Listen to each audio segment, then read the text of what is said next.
Hey everyone, this is Lisa from Life in Layouts. Today I thought I would show you guys something a little bit different. I have recently got into digital content and using that digital content for hybrid layouts. So what that means is that I am purchasing content that is digitally, and then I am printing out that content, whether it be the paper itself or the embellishments for a layout or other pieces that I can add to my scrapbook layouts. This video is going to focus on printing out your digital paper, and then I'm going to move over into my scrapbook room and show you different paper options that I have purchased and how it affects the printing quality of the digital paper.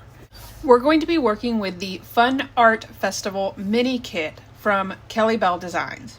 I purchased this kit at the end of 2024 when Kellybell had a sale going on, and the Art Festival, the Flower Festival, and the Food and Wine Festival are festivals that we do every single year. We love going and checking out the food as well as the different events that are going on. So for the art festival, obviously they're going to have different types of art painting. My favorite is the chalk painting, and that is the layout that I'm going to work on today. Once you purchase your item from Kellybell Design, you can go into the My Account section, and over on the far left-hand side, you will see an Orders tab. Once you locate your order, over on the right, there is a purple box that has your purchased item. Once you download the file, you will need to extract all of the items from that particular file. So from the mini kit, I have downloaded the paper. Once you have downloaded the file, you will need to extract the images. You do that by selecting Extract All. You will then get a pop-up and you will select Extract again. I already have these files extracted, so I don't need to do it. So I'm going to skip it for this moment. Once you extract the file, you will have all of your digital paper in a folder. I prefer to use Canva to manipulate my files and making sure that I print the size that I need. You can go in and print this file just as it is. I wouldn't recommend that because you don't get to manipulate the paper. So I'm going to walk you through how to pull up these files in Canva and then use those files to print out your paper. Now Canva does have a free option. I have the paid version, but what I'm going to be doing today can be done with the free version.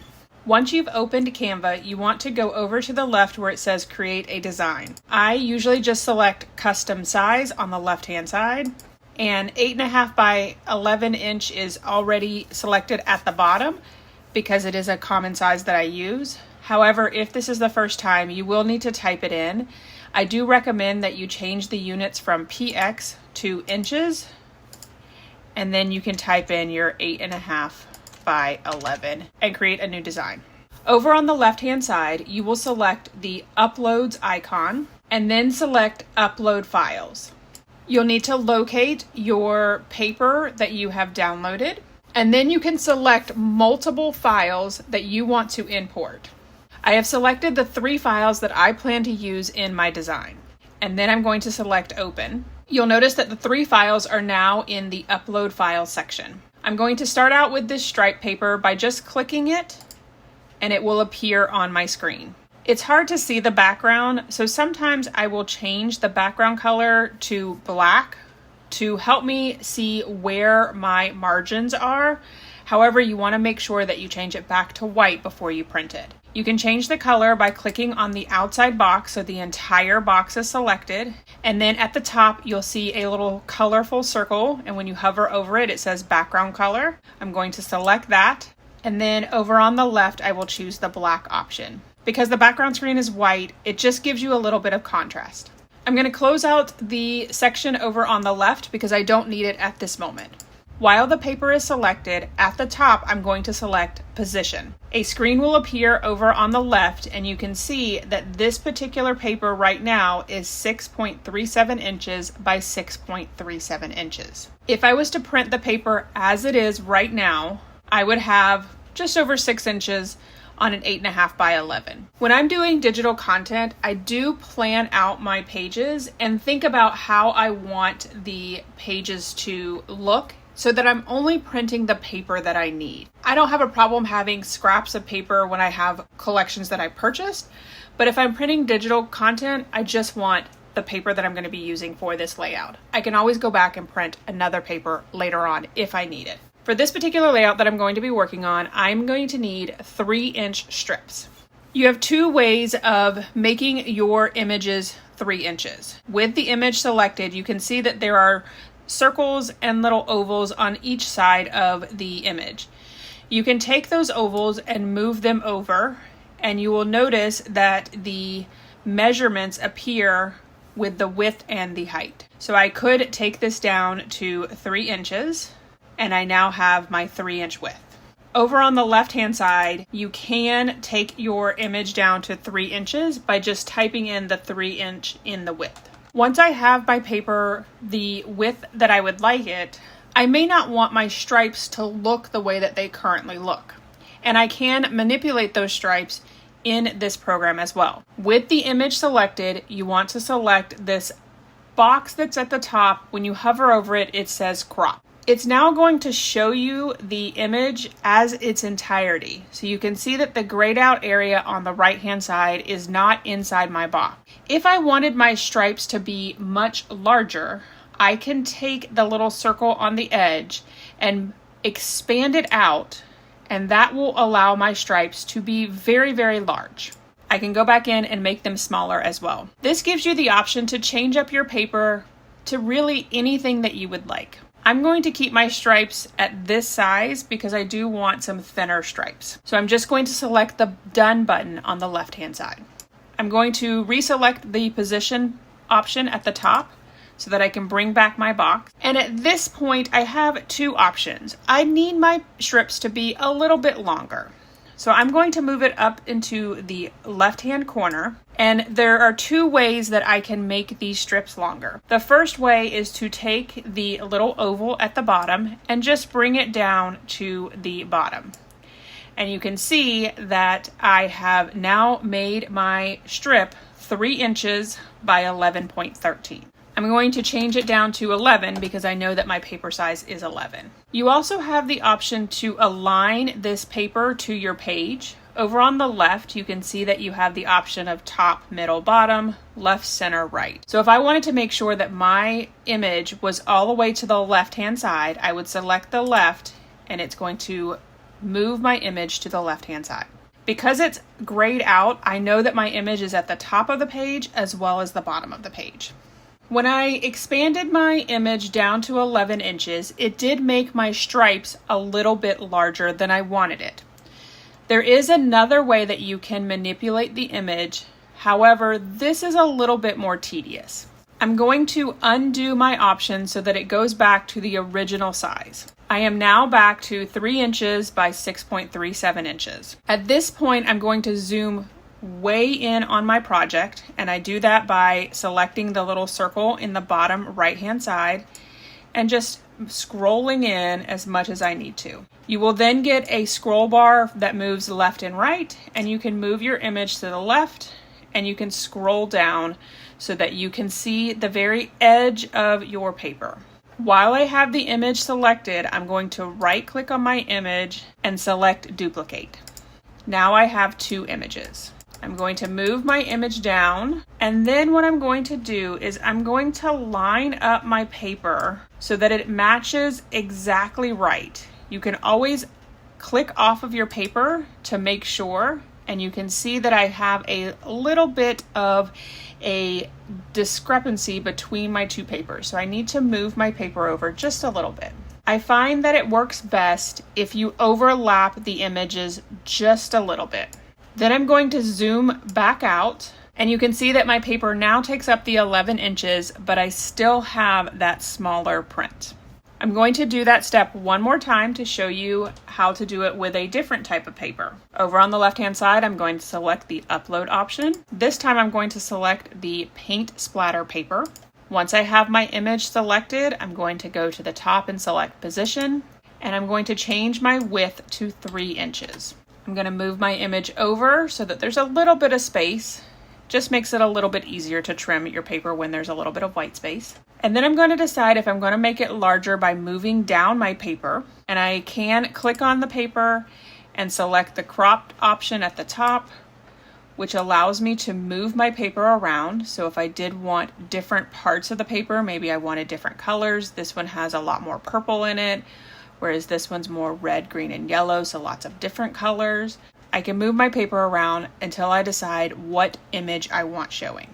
Now again, I don't like the larger paint splatters. I want smaller ones. So I'm going to do the exact same thing that I did with the stripe paper. I first select the undo button so that I move it back to the original position. With the image selected, you do have the option here to select duplicate, or you can right click and select duplicate. You're going to move your paper down so that it lines up, and then you can zoom in so that you make sure that the paper lines up exactly. And with the paint splatter, it's not as important as like a stripe to make sure it's lined up, because it does have that whimsical look. But this paper does line up pretty closely. I'm going to zoom back out, and you can see that I now have my paint splatter paper. Now I don't have enough paper to do another strip, so what I will do is select Add Page. It's going to create a second page for me, and I'm going to put in the next stripes that I want, which is this fun whimsical stripe. Going to do the same thing by selecting the position at the top, change it to 3 inches, move it up to the top. I can also do that by selecting the top option on the left, as well as the left option, and now I have it on my left side. For this particular paper, I want my image to be the other way. I want my stripes to go in the opposite direction. So what I'm going to do is I'm going to use the rotate button at the bottom to rotate my image to 90 degrees. You can also do this by selecting the rotate option on the left and typing in 90. Now what you're going to see here is that my image looks exactly the same, except it's now on its side. I'm going to go over to the width and the height and change it to 6 by 3. And now you can see that my image is a different way. I'm going to go up to the crop option at the top, and I'm going to make my stripes as small as possible. And then I'm also going to decide what color stripes I want. And I think I like this color combination, with the blues and purples being the predominant color. I'm going to move it up to the top and the left, duplicate this image, zoom way in so that I can line it up. Once I have it lined up, I will zoom back out so that I can see my entire page. Now that I have my paper size, I'm going to change my background back to white so that I can print out my images. I'm going to select my background, and now at the top I have a black circle, so I will select that, and I will change it to white. You're going to scroll down to your default colors, and the white is on the top line. I'm going to do the same for the top image as well. And then I will want to download this image. To download your image from Canva, you're going to select your share option in the upper right hand corner. You'll then select download. I change my file type to PDF print and then select download. It will take a couple minutes to download. I will locate my PDF on my computer and open it. I prefer to use Internet Explorer to print my PDFs. You'll notice that I have both images here, the stripes and the paint splatters, and then down here another stripe. I'm going to select the print option at the top on the right, and then from here you have multiple options to choose from. These are my personal preference to make sure that I get the best printing option. The first thing that I'm going to do is select more settings on the left hand side. I want to change my scale to the actual size, and you'll notice that when I do that, this small border around the edge will be removed. Now the image goes all the way to the edge of the paper. This is going to give me a full 11 inches of my paper. The next step that I do is I select the print using system dialog. That's going to bring up your actual printer settings. So yours may be a little bit different than mine, but hopefully you have very similar options. From here, I'm going to select the More settings, and I have saved an option already labeled Digital Paper, and I've done that by changing my different types. For my paper type, I use other matte inkjet papers. My quality is best. I have my borderless printing on, and I have print on both sides off. Once you make all of your changes, I then would have the option to save as, and then you will be able to just select that option each time as opposed to going in and individually changing them. This is a personal preference, and if you want to go in and change it every single time, you can do that, or you can save your option. I saved mine as digital paper. I'm going to select OK, and I also want to make sure that my color mode is for color, not grayscale or monochromatic. And then I can select the print option. All right, guys, so I have printed out the paper on multiple different types of paper that I have purchased from Walmart and from Amazon. I received recommendations from a couple of people who are hybrid scrapbookers, meaning that they print their digital content, and I wanted to find the paper that I thought would work best for me.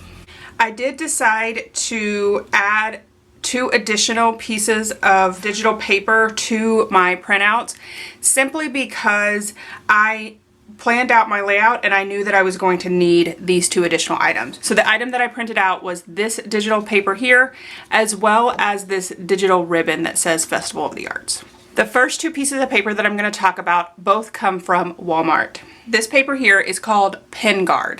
I purchased it at Walmart for $8.97. There's 150 sheets in the packet, making this one 6 cents. This one is also from Walmart. It is Astrobrights. I paid $9.97 for it. I got 200 sheets, making it 5 cents. So 6 cents a sheet and 5 cents a sheet. These 2 options are the cheapest options available from the items that I purchased. I would say that these are very similar in the way that they printed. I used the best print option. I used borderless printing, so I went all the way to the edge, so I do have 11 inches of paper, and I feel like the colors are pretty good. The very last sheet of paper that I printed out printed the best, and it was actually one that I didn't expect. So when I first started looking at these, I felt like these were good colors. They're very dark and bright. I feel like it is a good baseline item. I use Pen+Gear for my journaling. When I print out my journaling and then use my die to cut out the strips, the Pen+Gear paper is the paper that I print. The only reason that I picked up the Astrobrights paper was when I went to Walmart to pick up more cardstock because I was out, or I was close to being out. The Pen+Gear paper was sold out, and I thought this one was similar to it, and I went ahead and picked it up. I thought it would be good for my journaling as well. I think either one of these options are great if you are just getting into digital scrapbooking and you don't want to invest a lot of money up front.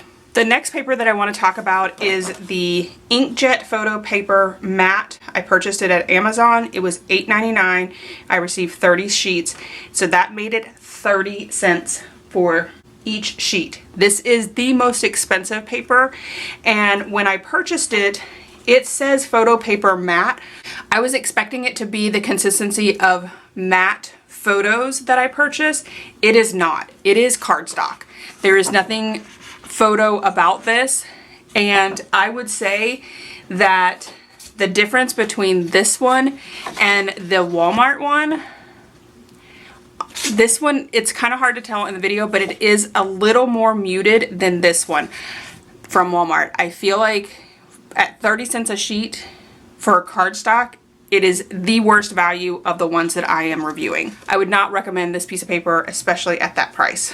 I will probably end up using it just for journaling. The next paper that I reviewed is the Hammermill I purchased it from Amazon. It was $22.58, so a little more expensive, but you got 250 sheets in the pack, making this 9 cents a sheet. So if you remember, the Walmart paper was 5 cents and 6 cents a sheet. This one is not much more expensive because you do get additional paper in the pack. So the $22.50 price range is a little higher, but it's not really a significant price difference between this one and the Walmart brands, specifically because you are getting 250 sheets. This paper is very, very thick. It is much thicker than the Walmart paper.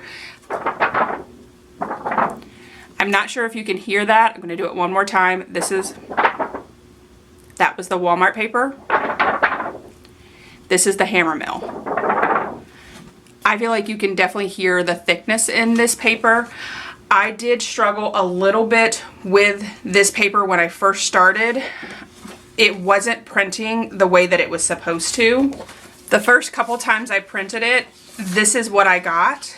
And what I realized was it was pulling the paper in before it got to the ability to start printing. I did have to do a reset on my printer and I did not have any issues after that. So I don't know if it was the paper or my printer. I have an HP OfficeJet 5258.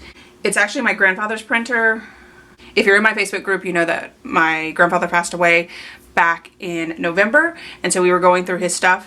This printer that I just got from him literally yesterday is an upgrade from my printer, but it's basically the same printer. So I went ahead and took it because it is an upgraded version. And I think that might have been the issue as opposed to the paper itself, because once I did a factory reset, I didn't have any issues with it. But I'll still be able to use this paper for the layout that I'm going to create. The last paper that I'm going to review has the most vibrant color. This paper is the Epson Presentation Paper. I purchased it from Amazon. It was $7.17. I received 50 sheets of paper, making it 14 cents. So it is a little bit more expensive, but I do want to show you the vibrancy of these colors. This is the Hammermill behind it, and the presentation paper is on top. I'm not sure if you can tell, but this is a very jewel-toned paper. There's so much difference between the presentation paper and the Hammermill. The Epson presentation paper is my favorite. It printed out so nicely. However, at that 14 cents a sheet, it is a little pricey. So I will probably stick with the Hammermill and then maybe use the presentation paper for special occasions. I really like the way that the Hammermill printed out as well. If I did not have this presentation paper, the Hammermill would win hands down. I feel like for the price of 9 cents a sheet and the quality of the paper, it's much thicker. It does print out really nicely. The presentation paper just has more of a vibrant color. And I'm really hoping that you guys can see that on this video. Let's see if I do it this way, if you can see it. So once again, the inkjet photo paper, which is not really photo paper, at $8.99 for 30 sheets at 30 cents a sheet, not worth it at all. This is one that I would absolutely not recommend. The two papers from Walmart, the Astrobrights and the Pen+Gear, are great papers. I feel like they are a great way to get started. Walmart, I feel like, is very accessible and you can easily pick up either one of these papers at Walmart. But the Hammermill paper and the Epson presentation paper are my favorites. I did also want to show you one additional thing. It does matter how you print your paper. The more information that you tell your printer, the better it's going to be. This specific piece of paper I printed using the normal feature, and I'm hoping that you're going to be able to see the difference. I feel like you can really see the difference in the ribbon paper. So the back piece here is the presentation paper that's printed at best. And then the top paper is just regular copy paper printed with the normal settings. And I feel like there is a vast difference. So make sure that when you are printing, you are using the settings that I showed you earlier in this video to at least use the best option over the normal option when you're printing out. All right, guys, I hope that you enjoyed this video on my recommendations of paper that you can use when printing your digital content. Stay tuned because I will also have a video up in regards to how to ensure that your digital images are printed at the right size. If you enjoyed this video, if you wouldn't mind giving me a thumbs up, I would really appreciate it. If you haven't done so already and you want to see more double page layout inspiration, make sure you hit that subscribe button. Thanks everyone for watching, and I hope that you have a scrappy day.